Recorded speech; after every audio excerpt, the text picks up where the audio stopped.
speaks like he already knows. Maybe he does. All things are woven upon the self, Yes. which cannot be seen. Yes. Yet, the self sees all. Very profound. Which cannot be seen, yes, is all.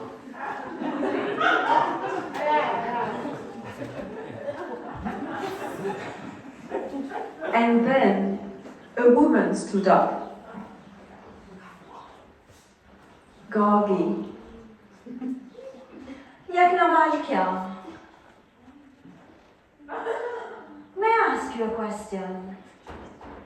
Ask Gargi. That which is above heaven and below the earth, and in between heaven and the earth, which people call it past, present, and future, please tell me, in what is it woven? It is woven in space. Akash. Gargi. But in what the space is woven?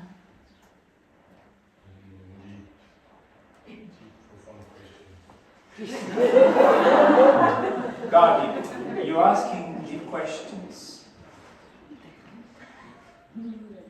Only because shallow answers are not enough. In the imperishable Ashram, Gargi. That is the ultimate answer. Now, Yajnavalkya, I have a final question for you. In what the imperishable is woven? Do not ask too much. Your head could fall off. You are questioning about the divinity, which cannot be reached by questioning. Answer it, sage. The imperishable is not gross, not fine, not short, nor long.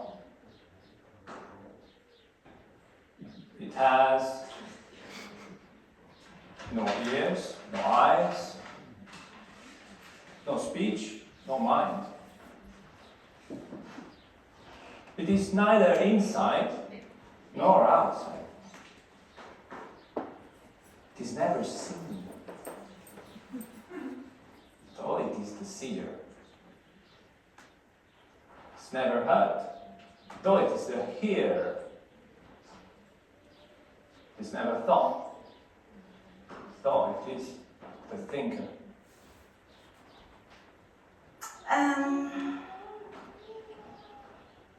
And what is the imperishable exactly?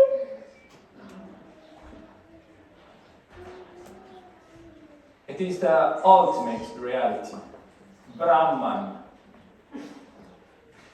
Under its mighty rule, moments, hours, years remain in their places.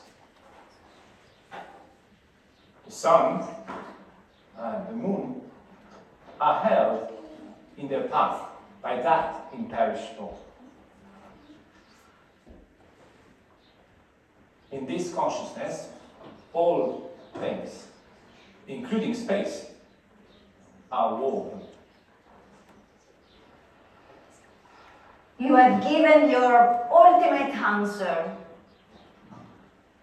Respected ones, I'm satisfied. No one can defeat it in the knowledge of Brahman. The truth has been revealed. Hereby I declare this audience as concluded. And so, in a hall full of learned men, it was Gargi who showed that the true wisdom is not authority, but the courage to ask. Let's chant positions.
Radhe Krishna, Radhe Rama.